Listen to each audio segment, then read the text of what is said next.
ಈಗ ಯಡಿಯೂರಪ್ಪನವರು ಸೂಚನೆ ಕೊಟ್ಟಿದ್ದಾರೆ ರೇಣುಕಾಚಾರ್ಯ ಇವತ್ತು ಕರೆದು ಮಾತಾಡಿದ್ದಾರೆ ಯಾವುದೇ ಕಾರಣಕ್ಕೂ ಮಾಡಬಾರ್ದು ಅಂತ. ಈಗ ಅವ್ರು ಆಲ್ರೆಡಿ ಕ್ಯಾನ್ಸಲ್ ಮಾಡುವಂಥ ನಿಟ್ಟಿನಲ್ಲಿದ್ದಾರೆ. ವಿಜೇಂದ್ರ ಹೇಳಿದ್ದ ಮೊನ್ನೆ ನಾನು ಎಚ್ಚರಿಕೆ ಕೊಡ್ತೀನಿ, ಯಾರು ಯಾವುದು ಅದಾದ್ಮೇಲೆ ಎಲ್ಲ ಕಡೆ ಅಡ್ಡಾಡಿ ಮಾಡಿದ್ರಲ್ಲ. ಚಿಕ್ಕಮಂಗ್ಳೂರು ಹೋಗಿದ್ರು, ಅಲ್ಲೆಲ್ಲ ಹೊಸಪೇಟೆಗೆ ಹೋದಾಗ ಅವಮಾನ ಆಯಿತು. ಅವಾಗ ಒಮ್ಮಿಂದೊಮ್ಮೆ ಯತ್ನಾಳ್ ನಮ್ಮ ನಾಯಕ ಒಪ್ಕೊಂಡ್ರು. ಎಲ್ಲ ನಾಟಕ ಇದೆ. ಇದನ್ನು ಕೇಂದ್ರ ವರಿಷ್ಠ ಮಂಡಳಿಯನ್ನು ಬ್ಲ್ಯಾಕ್ ಮೇಲ್ ಮಾಡೋ ತಂತ್ರ ಇದೆ.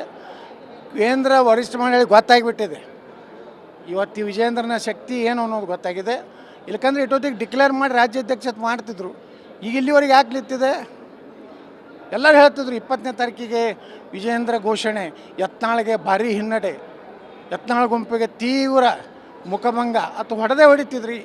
ಈಗೆಲ್ಲರೂ ಬಿಟ್ಟಿರಲ್ಲ, ಯಾಕೆ ಬಿಟ್ರಿ? ಅಲ್ಲಿ ಗೊತ್ತಾಗಿದೆ ವಿಜೇಂದ್ರ ಯಾವ ಹಿರಿಯ ನಾಯಕರು ವಿಜೇಂದ್ರ ಜೊತೆಗಿಲ್ಲ. ಸರ್, ಈ ಸಾಲು ಸಮಾವೇಶಗಳಿಂದ ಪಕ್ಷಕ್ಕೆ ಡ್ಯಾಮೇಜ್ ಆಗಲ್ವಾ ಸರ್? ಅಥವಾ ಪಕ್ಷದ ಹೈಕಮಾಂಡ್ ಅಲೋ ಮಾಡತ್ತಾ ಈ ಥರ ಸಮಾವೇಶಗಳನ್ನು? ಪಕ್ಷದ ಶಕ್ತಿ ಹೆಚ್ಚು ಮಾಡಲಿಕ್ಕೆ ನಾವು ಮಾಡ್ತಾಯಿದ್ದೀವಿ. ಒಂದು ವ್ಯಕ್ತಿ ಆಧಾರಿತ ಅವ್ರು ಮಾಡ್ಲಕತ್ತಾರೆ. ನಾವು ಸರ್ವ ಸಮುದಾಯಗಳನ್ನು ತೊಗೊಂಡು ನಾವು ಮಾಡ್ಲಕತ್ತೀವಿ. ಅವ್ರು ವೀರಶೈವ ಲಿಂಗಾಯತರ ಬಗ್ಗೆ ಅವ್ರದ್ದು ಏನು ಕಾನ್ಸೆಪ್ಟ್ ಇದೆ, ನಮ್ಮದು ಬೇರೆ ಇದೆ. ನಮ್ಮದೇನಿದೆ, ಇಡೀ ವೀರಶೈವ ಲಿಂಗಾಯತರು ಹಿಂದೂ ಸಮಾಜದ ಒಂದು ಭಾಗ ಅಷ್ಟೇ. ಲಿಂಗಾಯತ ಧರ್ಮ ಬೇರೆ, ವೀರಶೈವರು ಬೇರೆ ಅನ್ನೋದಿಲ್ಲ. ಪಂಚಪಿಟ್ಟುಗಳು ನಮ್ಮವೇ, ಬಸವಣ್ಣನೂ ನಮ್ಮವನೇ. ನಾವೆಲ್ಲ ಸಮುದಾಯಗಳನ್ನು ತೊಗೊಂಡು ಅಲ್ಲಿ ನಂತರ ಹಿಂದೂ ಮಹಾಸಂಗಮ ಏನು ಮಾಡ್ತಾಯಿದ್ದೀವಿ, ಇಡೀ ಸಮಸ್ತ ಹಿಂದೂ ಸಮಾಜವನ್ನು ತೊಗೊಂಡು ನಾವು ಮಾಡ್ತೀವಿ.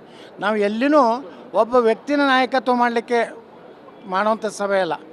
ವಿಜೇಂದ್ರನ ನಾಯಕತ್ವ ಮಾಡಲಿಕ್ಕೆ, ಯತ್ನಾಳನ ನಮ್ಮ ನಾಯಕತ್ವ ಮಾಡಲಿಕ್ಕೆ ಇಲ್ಲ. ನಮ್ಮದೆಲ್ಲನೂ ಸಮಸ್ತ ಹಿಂದೂ ಸಮಾಜ BJP ಹಿಂದಿದೆ ಅನ್ನೋಂಥ ತೋರಿಸೋದು ಬಿಟ್ಟರೆ ನಾವು ಯಾವುದೇ ಒಂದು ವ್ಯಕ್ತಿ ಪೂಜಕರಲ್ಲ.